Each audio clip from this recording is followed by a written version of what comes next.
శ్రీమాత్రే నమః. అమ్మతో ప్రాణానికి స్వాగతం. అందరికీ కూడా అమ్మవారి ఆశీస్సులు ఎప్పుడు ఉండాలని మనస్ఫూర్తిగా ఆ తల్లిని వేడుకుంటూ ఈరోజు శుక్ర అమావాస్య. పరమ పవిత్రమైనటువంటి ఈ కథను భక్తి శ్రద్ధలతో వినండి.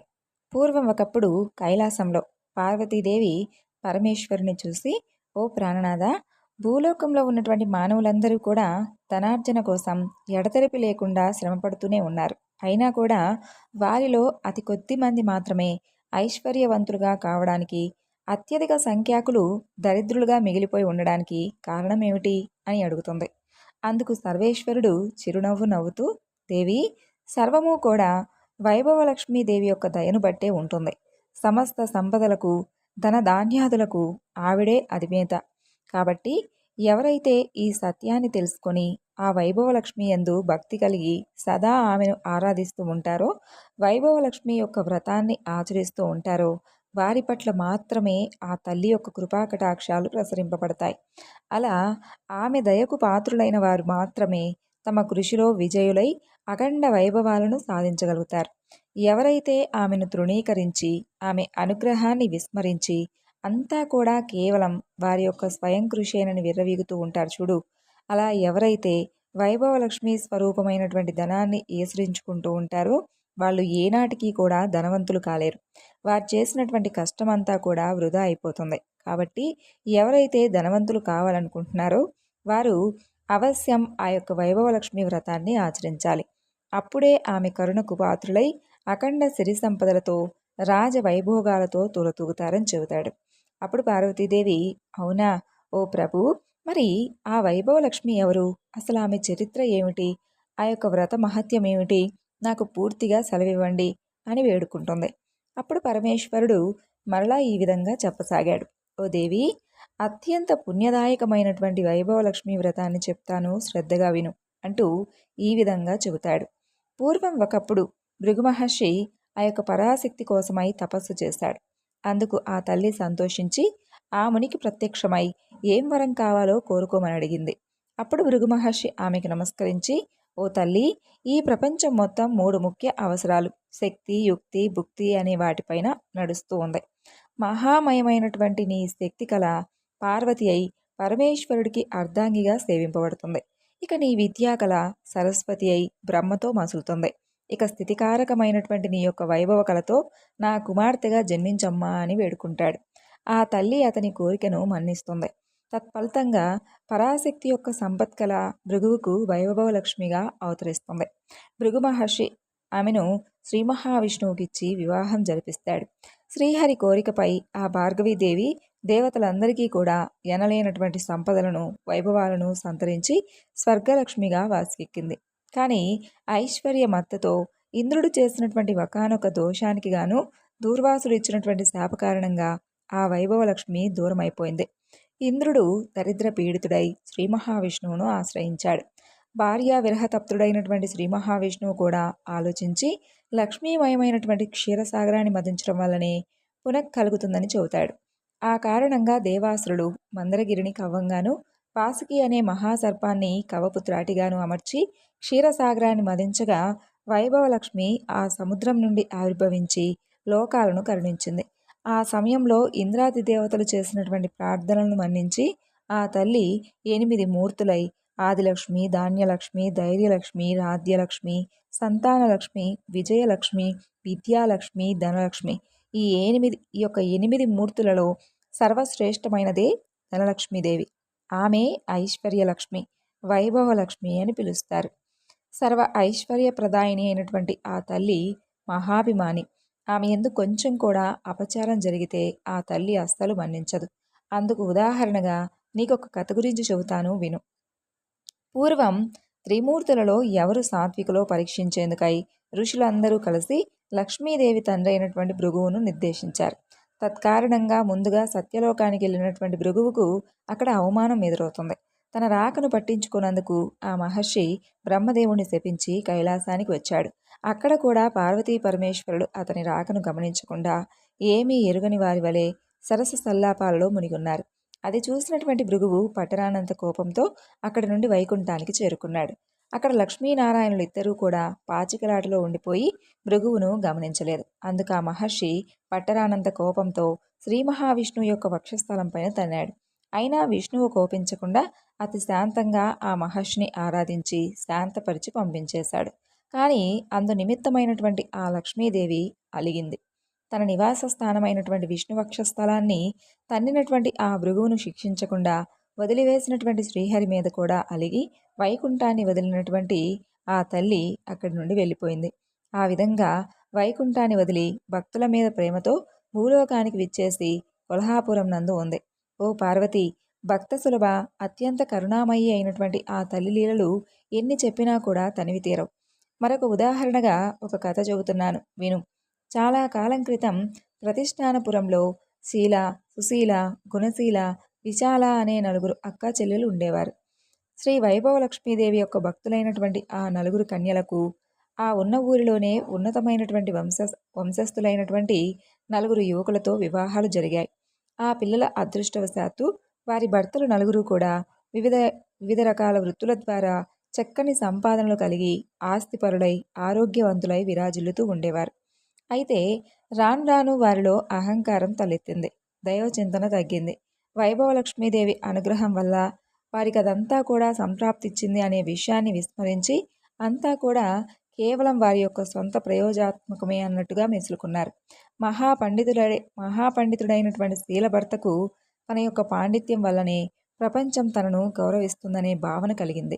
ఇందులో వైభవలక్ష్మి దయ ఏముందో, నా నోట్లో విద్య ఉంది, ఎంత గొప్ప వాళ్ళైనా నాకు డబ్బులిచ్చి చక్కగా సన్మానించక ఏం చేస్తారు అని భావిస్తాడు. ఎంతటి ధనవంతులైనా తన విద్య ముందు బలాదూర్ అనుకుంటాడు. అందుకు ఆ తల్లి కోపగించి అతనికి తగినటువంటి గుణపాఠం చెప్పాలనుకుంది. అంతటితో అతని సంపాదన పూర్తిగా పోయింది. అతని పాండిత్యానికి విలువ లేకుండా పోయింది. సంపాదించినటువంటి ధనమంతా కూడా ఖర్చయిపోయింది. చివరకు కట్టుబట్టలతో మిగిలాడు. అతని దారిద్ర్యాన్ని చూసి సమాజం అతన్ని దూరంగా నెట్టింది. అతని కుటుంబం మొత్తం ఆకలి దప్పులతో అలమటించసాగారు. రాజాస్థానంలో ఉపదలాధిపతిగా ఉండేటటువంటి సుశీల భర్త ఒకానొక యుద్ధంలో అపూర్వమైనటువంటి విజయం సాధించి ఆ రాజు చేత గౌరవింపబడి అహంకారంతో తన బలం ముందు ప్రపంచమంతా కూడా దాసోహమే అని విర్రవీగాడు. తన ధనార్జనకు తన బలమే కారణమని భ్రమించాడు. అందుకు ధనలక్ష్మి ప్రమేయం ఏమీ లేదని అనుకున్నాడు. అందుకు ఆ తల్లి ఆగ్రహించింది. అంతటితో అతనిలో ఉన్నటువంటి సద్బుద్ధి నశించింది. అనుకోనటువంటి వైరంతో ఒక గొప్ప ధనవంతుడితో గొడవకు దిగుతాడు. అతనిని తను అడిగినటువంటి ధనం ఇవ్వకపోతే నాశనం చేస్తాను అంటాడు. అందుకు భయపడినటువంటి ఆ ధనవంతుడు మహారాజును ఆశ్రయించి సుశీల భర్త మీద మరిన్ని లేనిపోనటువంటి విషయాలు కూడా నూరిపోసి తనను కాపాడమంటూ ఆ రాజును వేడుకుంటాడు. వెంటనే ఆ రాజు తన సేనలను పంపించి సుశీల భర్తను బంధించి తీసుకురమ్మంటాడు. ఆ రాజభటులు అతన్ని బంధించి రాజు ముందు నిలుపుతారు. న్యాయస్థానంలో రాజు అతన్ని విచారించి అతని ఆస్తిపాస్తులన్నింటినీ కూడా స్వాధీనం చేసుకొని అతన్ని చెరసాలలో బంధించాడు. ఈ విధంగా సుశీల కాపురం కష్టాల పాలైంది. ఇక వ్యాపారస్తుడైనటువంటి గుణశీల భర్త దైవానుగ్రహం కన్నా కూడా కేవలం తన తెలివితేటలే వ్యాపారంలో ముఖ్యమని, తన పెట్టుబడితో మాటకారితనంతో కేవలం వీటి వలన మాత్రమే నేను డబ్బును సంపాదించగలిగాను, అంతేకాని సంపాదించిందంతా కూడా దైవానుగ్రహం వల్ల అయితే అనుకోవడం మూర్ఖత్వం అని చెప్పి భావిస్తాడు. అలా అతను దైవారాధనలన్నీ కూడా మానేశాడు. అతనికి ఉన్నటువంటి తలపొగురు వలన సాటి వ్యాపారస్తులు కూడా అతనికి సహకరించడం మానేశారు. అతని వ్యాపార లావాదేవీలన్నీ సన్నగిల్లి అతని రాబడి మొత్తం తగ్గి అతని కుటుంబం దారిద్ర్యంలో మునిగిపోయి ఉంటుంది. ఇక చివరిదైనటువంటి విశాల తన భర్త మంచివాడే కానీ అధిక సంపాదన వలన చెడు స్నేహాలు పెరిగాయి. కష్టపడి సంపాదించిన దాంతో సుఖపడాలే కానీ ఇలా పూజలు వ్రతాలు అంటూ ఎందుకు వృధా ఖర్చు చేయడం దేనికి అని అనుకుంటాడు. అందువలన చెడు మిత్రుల వలన దుర్వ్యసనాల పాలవుతాడు. మద్యపానం, వ్యభిచారం, జూదం ఇలా మొదలైనటువంటి చెడు వ్యసనాలకు బానిసవుతాడు. ఆ కారణం చేత వ్యసనాలకు బానిసవుతాడు. ఇక అతని సంపాదనంతా కూడా హారతి కర్పూరం వలె కరిగిపోతుంది. చివరికి అతను దరిద్రుడైపోతాడు. రుణదాతల పీడ, పేదరికపు బాధ, వదులుకోలేనటువంటి వ్యసనాలతో అతను దుర్మార్గుడిగా మారిపోతాడు. తరచూ విశాలను హింసిస్తూ ఉండేవాడు.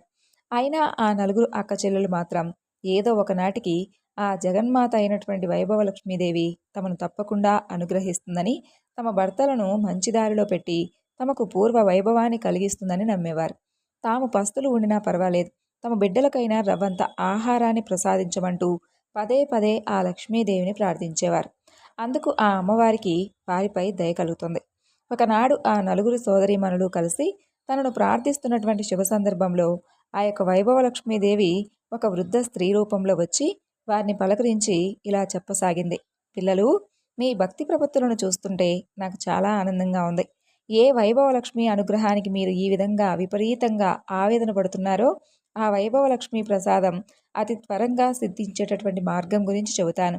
తక్షణమే మీ అక్కా చెల్లెలు నలుగురు మీ మీ ఇళ్లల్లో వైభవలక్ష్మి వ్రతం చేయండి. అలా అవ్వ చెప్పిందంతా విన్నటువంటి ఆ అక్కా చెల్లెళ్ళు అత్యంత సంతుష్ట హృదయులై, ఓ అవ్వ, ఇంతకు ఈ వ్రతాన్ని ఏ విధంగా చేయాలి? ప్రస్తుతం మేము దారిద్ర్యంలో ఉన్నాం కదా, మరి ఆ వ్రతానికి ఎంత ఖర్చు అవుతుంది అని ప్రశ్నించారు. అందుకు ఆ వృద్ధమాత చిరుమందహాసం చేస్తూ ఇలా చెబుతుంది. ఓ అమ్మాయిలు, ఇదేమీ ఖర్చుతో కూడినటువంటి పనైతే కాదు. ఎప్పుడైనా సరే 4 లేదా 6, 8, అంతకు మించి 11 లేదా 21 గురువారాలు కానీ శుక్రవారాలు కానీ ఈ వ్రతాన్ని ఆచరించాలి. ఈ వ్రతాన్ని గురువారాలు చేసేవారు తాము మొక్కుకున్నటువంటి వారాలను చేసి ఆఖరి గురువారం నాటి మర్నాడు వచ్చే శుక్రవారం నాడు ఉద్యాపన చేయాలి. శుక్రవారాలు చేసుకునేవారు ఆఖరి శుక్రవారం నాడే ఉద్యాపన చేసుకోవాలి. ముందుగా మీకు తోచినటువంటి గురువారమో లేదా శుక్రవారం నాడు కానీ ఉదయమే లేచి కాలకృత్యాలు తీర్చుకొని ఇంటిని అలంకరించుకొని తలంటు పోసుకొని, అమ్మా వైభవలక్ష్మీదేవి, ఈరోజు మొదలు ఇన్ని గురువారాలు లేదా ఇన్ని శుక్రవారాలు నీ వ్రతాన్ని ఆచరిస్తాను. నాకు తగినటువంటి శక్తిని ప్రసాదించు. నేను చేసేటటువంటి ఈ వ్రతంతో సంతృప్తురాలవై నా కోరికలను నెరవేర్చు అని మొక్కుకోవాలి. ఆ రోజంతా ఉపవాసం ఉండి ఆ సాయంత్రం సూర్యాస్తమయం తరువాత పూజను ప్రారంభించాలి. ఈ వ్రతానికి ఖర్చు కన్నా శుచి శుభ్రతలు, సదాచార పాలనం ముఖ్యం. ఏ ఇంట్లో వారైతే అతిథి అభాగ్యుతులకు దాసుల వలె ఉండి వారి పాదాలను కడిగి ఆ తీర్థం శిరస్సున చల్లుకొని తమకన్నా ముందుగా వారి భోజనాదులు ఏర్పరిచి సేవాదులు ఎవరైతే చేస్తుంటారో, ఏ ఇంట ధాన్యం దానం జరుగుతుందో, ఏ ఇంట పితృదేవతలు దేవతలు సదా పూజింపబడతారో, ఏ ఇంటి వారు పరుల పట్ల శత్రుభావం లేకుండా ఉంటారో, ఏ ఇంటి ఇల్లాలు నిరాడంబరి అయి నిత్య సంతోషిగా ఉంటుందో ఆ ఇంట్లో ఆ తల్లి స్థిరంగా ఉంటుంది. ఇక పూజను ప్రారంభించవలసినటువంటి సాయంత్రం సూర్యాస్తమయం తరువాత తూర్పు లేదా ఈశాన్య గదిలో శుభ్రంగా అలికి పంచావరణములతో కానీ బియ్యపిండితో కానీ అష్టదళ పద్మాలు మొదలైనటువంటి ముగ్గులను పెట్టి దాని మీద నూతన వస్త్రం చక్కగా చిత్రవస్త్రంగా పరిచి ఆ వస్త్రం మీద తగినన్ని బియ్యం పోసి దాని మీద బంగారం కానీ వెండి కానీ రాగి చెమ్మును కానీ కలశంగా అమర్చి అందులో 4 వైపులా 4 తమలపాకులు లేదా మామిడి ఆకులు కానీ ఉంచి వాడి మీద కొబ్బరికాయను దాని మీద ఒక రవికిల గుడ్డను పెట్టి ఆ తరువాత ఒక ఎర్రని పువ్వును ఆ పాత్రలో ఉంచి అందులో ఒక బంగారు కానీ వెండి నగను కానీ ఉంచాలి. అందుకు శక్తి లేని వారు ఆ సమయానికి చలామణిలో ఉన్నటువంటి నాణ్యాన్ని ఉంచాలి. నేతితో దీపాన్ని వెలిగించి అగరవత్తులతో ధూపం వేయాలి. అమ్మాయిలు, అమ్మవారికి లక్ష్మీ గణపతన్న శ్రీచక్రమన్నా చాలా ఇష్టం. కాబట్టి ముందుగా లక్ష్మీ గణపతిని శ్రీచక్రాన్ని పూజించి తర్వాత వైభవ లక్ష్మిని అర్చించాలి. పూజలో తీపి పదార్థాన్ని నివేదన చేయాలి. ఈ పూజలో వెండి బంగారం లేని పక్షంలో పసుపు కొమ్ములను ఉంచి పూజించాలి. ఈ పూజలో తీపి పదార్థం చేయలేని వారు బెల్లం, పటిక బెల్లం, పంచదారైనా నివేదించవచ్చు. ఏదైనా కానీ నలుగురికి పంచగలగాలి. పూజానంతరం బంగారు వెండి నాణ్యాన్ని భద్రపరుచుకోవాలి. కలశంలో నీళ్లను సంతానాన్ని కోరుకునేవారైతే మామిడి చెట్లు మొదట్లోనూ, సౌభాగ్యాన్ని కోరుకునేవారైతే తులసి చెట్లు మొదట్లోనూ, అనుకూల దాంపత్యాన్ని కోరుకునేవారైతే మల్లె మొదలైనటువంటి పూల చెట్లు మొదట్లో పోయాలి. కేవలం ధనాకాంక్షలైన వారు ఆ నీటిని తాము మాత్రం స్వీకరించాలి. మండపం మీద బియ్యాన్ని పక్షులకు వేయాలి. ఇలా వ్రతాన్ని ఆచరించడం ద్వారా నిరుద్యోగులు ఉద్యోగవంతులవుతారు, అవివాహితులకు వివాహం జరుగుతుంది, దరిద్రులు ధనవంతులవుతారు, ఏ ఏ కోరికలుంటే ఆయా కోరికలు నెరవేరుతాయి అంటూ ముగిస్తుంది ఆ వృద్ధమాత. తక్షణమే ఆ అక్కా చెల్లెలు నలుగురు వారి వారి తాహతను బట్టి 4, 8, 11, 21 వారాల పాటు ఆ వ్రతాన్ని మొక్కుకుంటారు. మరుసటి శుక్రవారమే వ్రతాన్ని ఆరంభిస్తారు. నలుగురు కూడా కడుపేద వాళ్ళై ఉండడం వలన నలుగురు కూడా రాగి కలశాన్ని వాడతారు. అందరికన్నా అధిక దరిద్రురాలైనటువంటి శీల కలశంలో రాగి నాణ్యాన్ని ఉంచి పూజిస్తుంది. సుశీల రూపాయి నాణ్యాన్ని ఉంచి పూజిస్తుంది. గుణశీల తన ఇంట్లో ఉన్నటువంటి వెండి నాణ్యాన్ని ఉంచి పూజిస్తుంది. చివరిదైనటువంటి విశాల తన ముక్కెరను ఉంచి ధనలక్ష్మిగా ఆరాధిస్తుంది. ఎవరు ఏ ఏ రూపాలలో ఆరాధిస్తే వారి హృదయంలో కలిగినటువంటి భక్తి భావాలనే ప్రధానంగా చేసుకొని ఆ తల్లి వైభవలక్ష్మి సంతోషిస్తుంది. ఇక వారు వ్రతం ప్రారంభించినటువంటి అతి కొద్ది సమయంలోనే శీలభర్త తన యొక్క పాండిత్యం ప్రాచుర్యం పొంది అందరితో గౌరవింపబడి తిరిగి అతనికి సంఘంలో గౌరవ మర్యాదలు లభిస్తాయి. తద్వారా వారు ఉన్నతులవుతారు. సుశీల ఆచరించినటువంటి వ్రత ఫలితంగా వారి రాత్యానికి ఒక యుద్ధం ఏర్పడుతుంది. ఆ యుద్ధ నిమిత్తం అంతకు పూర్వమే లబ్ధప్రతిష్ఠుడైనటువంటి సుశీల భర్తను విడుదల చేసి అతన్నే దళపతిగా అభిషేకించి యుద్ధానికి పంపించక తప్పలేదు. ఆ యుద్ధంలో అమ్మవారి దయవలన సుశీల భర్త విజయం సాధించడంతో అతన్ని గత నేరాలన్నీ కూడా మన్నింపబడి దళపతిగా స్థిరపడ్డాడు. అంతటితో సుశీల కుటుంబం బాగుపడింది. ఆకస్మికంగా ఏర్పడినటువంటి వ్యాపార మార్పుల వలన కొన్ని ప్రత్యేకమైనటువంటి దినుసుల ఎగుమతి దిగుమతి విషయంలో గుణశీల భర్త వెలుగులోకి వచ్చాడు. ఇతర వ్యాపారస్తులందరూ కూడా అతన్నే ఆశ్రయించారు. సహజంగానే తెలివిగలిగినటువంటి గుణశీల భర్త ఆ అవకాశాన్ని వినియోగించుకున్నాడు. తద్వారా వారి కుటుంబం కూడా పూర్వ వైభవాన్ని పొందింది. ఇక చివరిదైనటువంటి విశాల వ్రతారంభం చేయగానే అమ్మవారి దయవలన ఆమె భర్త క్రమంగా చెడు వ్యసనాలన్నింటినీ కూడా ఒకదాని తర్వాత ఒకటిగా వదిలివేశాడు. తన కుటుంబం పట్ల ఎంతో శ్రద్ధను కనపరిచాడు. వారి కుటుంబం కూడా పూర్వం వలె సుఖ సంతోషాలతో ఆనందంగా జీవించసాగింది. కాబట్టి స్త్రీలు కానీ పురుషులు కానీ ఆబాల గోపాలం ఎవరైనా కానీ తనను పూజించినా సరే తక్షణమే ఆ తల్లి కరుణించి వారి కోరికలను నెరవేరుస్తుంది పార్వతి అంటూ పరమేశ్వరుడు పార్వతీదేవికి చెప్పినటువంటి శ్రీ వైభవలక్ష్మీదేవి యొక్క వ్రత విధానం, వ్రత కథ.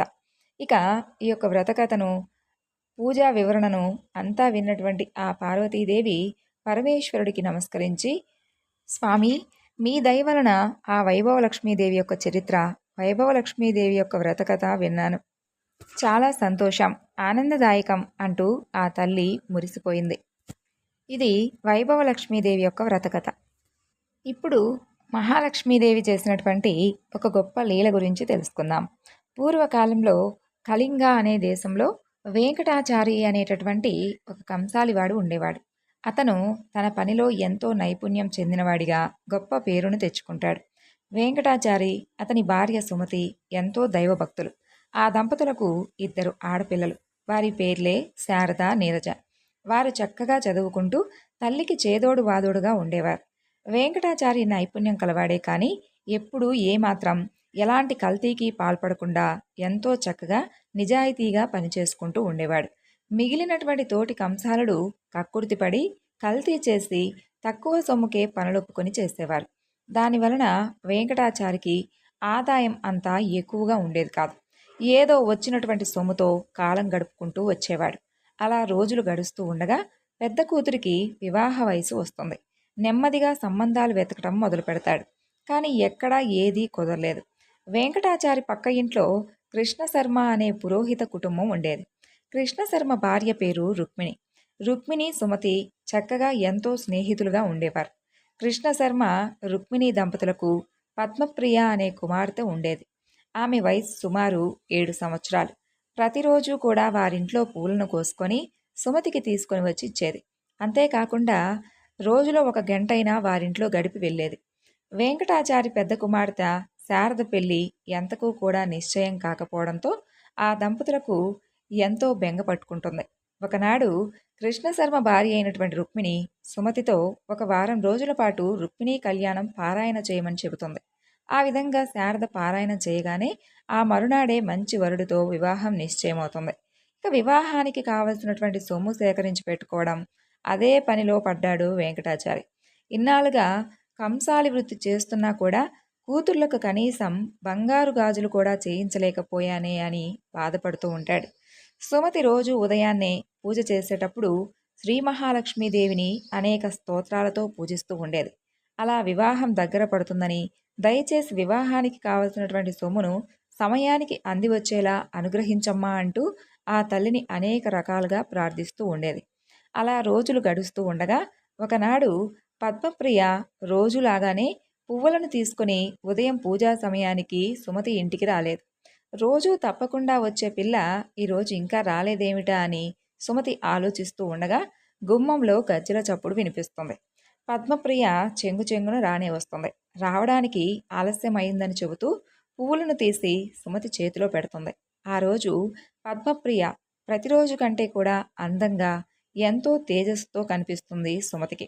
అప్పుడు సుమతి పద్మప్రియను, ఈ రోజేమైనా నీ పుట్టినరోజా, ఇంత చక్కగా అలంకరించుకున్నావు అని అడుగుతుంది. లేదత్తయ్యా, రోజులాగానే తయారయ్యాను. స్నానం చేయడం కాస్త ఆలస్యం కావడంతో పూలు తీసుకురావడం ఆలస్యమైంది. అది సరే గాని ఈ జత బంగారు గాజులు అమ్మ నీకు చూపించమని చెప్పింది. కొత్తగా కొనుక్కుందట, నిన్ను చూడమని చెప్పింది అని చెబుతుంది. అప్పుడు సుమతి ఆ గాజులు తన చేతిలోకి తీసుకుని చూస్తూ ఉండగా పద్మప్రియ ఇప్పుడే వస్తానంటూ చెంగున బయటకు వెళుతుంది. సుమతి ఆ గాజులను దేవుడి దగ్గర ఉంచుతుంది. కాసేపైన తరువాత పద్మప్రియ రాగానే ఇచ్చేద్దాంలే అనుకుంటుంది. అలా వంటింట్లోకి వెళ్ళి నైవేద్యం తీసుకురావడానికి వెళ్ళి పాయసం పూర్తవగానే తీసుకొని వచ్చి పూజా గదిలో కూర్చుంటుంది. ఎదురుగా చూస్తే 2 జతల బంగారు గాజులు కనిపిస్తాయి. అప్పుడు సుమతి ఆశ్చర్యం పడి, ఇవేమిటి, ఇవెక్కడి నుండి వచ్చాయి, తానిక్కడ పెట్టింది ఒక జతే కదా, లేదా నేను పరధ్యానంలో ఉండి గమనించుకోలేదా, పద్మప్రియ నా చేతికి 2 జతలు ఇచ్చిందా అని అనుకుంటూ పూజ పూర్తి చేసి దేవుడికి నైవేద్యం పెడుతుంది. ఆ 2 జతల గాజులను తీసుకొని రుక్మిణికి ఇవ్వాలని వారింటికి వెళుతుంది. ఆమెను చూసినటువంటి రుక్మిణి, ఏమిటి వదినా ఇలా వచ్చావు, చేతిలో ఆ బంగారు గాజులు ఎక్కడివి, పిల్లలిద్దరికి ఏమైనా చేయించావా అని అడుగుతుంది. అది విన్నటువంటి సుమతి నోట మాట రాలేదు. అదేమిటి వదినా, ఇందాక పద్మప్రియ వచ్చిచ్చింది కదా, నువ్వు కొనుక్కున్నావని నాకు చూపించమని చెప్పింది కదా అని అంటుంది. అప్పుడు రుక్మిణి, అదేమిటి వదినా, పద్మప్రియ మీ ఇంటికి వచ్చిందా, పద్మప్రియ మీ ఇంటికి రావడం ఏమిటి, నిన్నటి నుండి ఆ పిల్లకు ఒకటే జ్వరం, మంచం కూడా దిగలేదు, ఎక్కడికి వెళ్ళలేదు, అసలు ఆమె మీ ఇంటికి రానప్పుడు ఈ గాజులు నీకెలా తెచ్చిస్తుంది, అయినా నేను ఈ మధ్య అసలు గాజులే కొనుక్కోలేదు అని చెబుతుంది. అది విన్నటువంటి సుమతికి ఎంతో ఆశ్చర్యం కలుగుతుంది.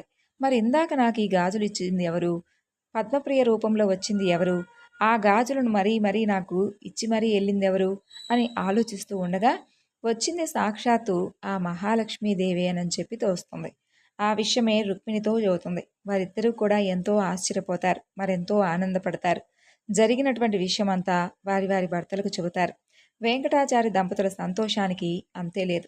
వచ్చింది సాక్షాత్తు ఆ మహాలక్ష్మీదేవేనని చెప్పి తెలుసుకుంటారు. తమను అనుగ్రహించినటువంటి ఆ జగన్మాతను ఎన్నో విధాలుగా స్తుతిస్తారు. తమ కుమార్తెలకు సాక్షాత్తు ఆ శ్రీ మహాలక్ష్మీదేవే బంగారు గాజులను అనుగ్రహించిందని ఎంతో ఆనందపడతారు. ఇద్దరూ కూడా పూజ గదిలో నుంచొని ఆ జగన్మాతను నమస్కరిస్తూ ఇలా అంటారు. ఓ లోకజనని, దారిద్ర్య దుఃఖాన్ని పాపాంధకారాలను పారద్రోలే అమృతమూర్తివి తల్లి నువ్వు. దీనులైనటువంటి వారి బాధలన్నింటినీ కూడా నశింపచేసేటటువంటి కరుణాకటాక్షాలన్నీ కూడా మాపై ప్రసరింపమ్మా తల్లి. నీకివే మా నమస్కారాలు తల్లి. దయ కలిగినటువంటి నీ కడగంటి చూపులతో నీ యొక్క కరుణామృతాన్ని మాపై ఎల్లవేళలా కూడా కురిపిస్తూ ఉండమ్మా. నువ్వు సర్వమంగళప్రదాయినివి. సకల చరాచర జగత్తు యందు నీవే కదా తల్లి వ్యాపించి ఉన్నావు. నీకివే మా ప్రణామములు. నిన్ను నమ్మిన వారికి సర్వ శుభాలను అనుగ్రహిస్తావమ్మా లోకపావని తల్లి. నీకివే మా నమస్కారములు అంటూ ఆ దంపతులు పరిపరి విధాలుగా ఆ తల్లిని ప్రార్థిస్తారు. ఆ తల్లిని ప్రార్థించిన వారికి సర్వ సౌభాగ్యాలు సమకూరుతాయి. ఎటువంటి అనారోగ్యం దరిచేరదు. మహాలక్ష్మీదేవి ఆరాధన వలన అనిమ, మహిమ, గరిమ, లగిమ, ప్రాప్తి, ప్రాకామ్యము, ఈశిత్వము, వశిత్వము అనేటటువంటి అష్టసిద్ధులు లభిస్తాయి. మానవుడికి ఆధ్యాత్మికంగా కూడా ఉన్నత శిఖరాలకు ఎదగడానికి మహాలక్ష్మీదేవి యొక్క అర్చన చక్కగా ఉపయోగపడుతుంది. గత జన్మలలో చేసినటువంటి పాపమే దారిద్రంగా పిలువబడుతుంది. ఈ జన్మలో పుణ్యకార్యాలు చేయడం వలన ఇది నశించి ఐశ్వర్యం లభిస్తుంది. ఓ జగన్మాత తల్లి, నీకివే మా నమస్కారములమ్మా. ఓ మహాలక్ష్మి, నీకివే మా ప్రణామములు.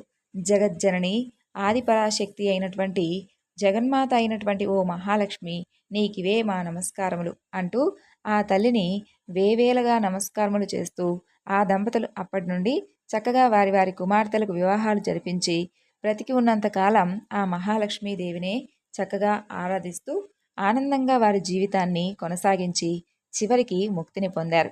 ఈ విధంగా ఆ తల్లే సాక్షాత్తు వారింటికి వచ్చి వారింటికి రావడమే కాకుండా వారి అవసరార్థమై వారి కుమార్తెలకు కావలసినటువంటి బంగారు గాజులను అనుగ్రహించి వెళ్ళింది ఆ కరుణామయి. మరి ఈరోజు తెలియజేసినటువంటి ఈ కథలు మీ అందరికీ కూడా నచ్చాయి అనుకుంటున్నానండి. మరొక చక్కని వివరణతో మరలా రేపటి వీడియోలో కలుసుకుందాం. ఆ తల్లి అనుగ్రహం మనపై కూడా ఎప్పుడూ నిండుగా ఉండాలని కోరుకుంటూ ఈ వివరణను ఇంతటితో ముగిస్తున్నాను. సర్వం శ్రీ లలితార్పణమస్తు. స్వస్తి.